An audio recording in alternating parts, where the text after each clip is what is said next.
Welcome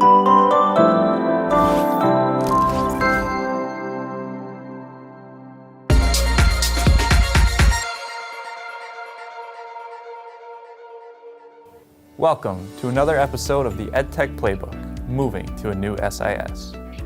Every phase of this process is important. That said, nothing is more critical to your short and long-term success than a knowledgeable, confident team. It might seem like common sense, but we've seen far too many implementations fail to meet their potential because of inadequate follow-through at the training stage. The secret most SIS companies won't tell you is this. For every ideal customer using their system at peak capacity, 3 or 4 are just struggling to get by with even the most basic features. Make no mistake, your leadership is every bit as important as the technology, and the way you manage training will determine how much you benefit from your new SIS. The first step of the training phase is about figuring out the who's, how's, and when's. If you're not the person who negotiated the contract with your new provider, make sure you have a firm grasp on what is and is not included in your purchase. What trainings will the vendor be providing? Which ones will be on-site, which will be remote?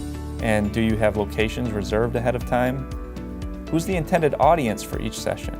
Are there any supplementary materials or self-service training options included? I can't stress enough how important it is to understand your role in this process. Here's an example of what I mean. Several years ago, one of the more popular SIS vendors conducted internal research and found that direct instruction of district staff often resulted in low retention levels and the need for multiple, costly follow-up sessions in the years after implementation.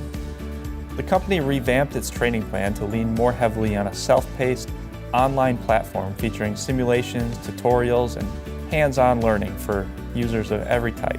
What they found was this. The districts that grasped the importance of this alternative model were all in on dedicating staff and resources to the assignment, monitoring, and follow-up on these courses. They invariably reported less expensive, more effective, and more sustainable implementations. That wasn't surprising in and of itself. What took the vendor off guard, however, was the number of districts that completely ignored or sometimes flat out refused to use the online platform despite multiple attempts to explain how central it was to the training model those districts had purchased.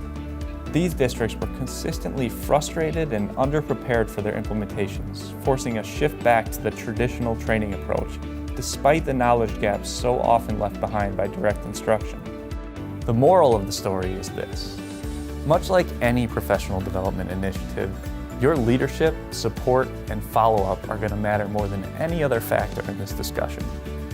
Work with different stakeholder groups to identify who needs to know what, and then make sure you have the support and processes in place leading up to and in the wake of your initial days using the new system. We'll talk more about that in the next episode. Thanks for watching this installment of Moving to a New SIS.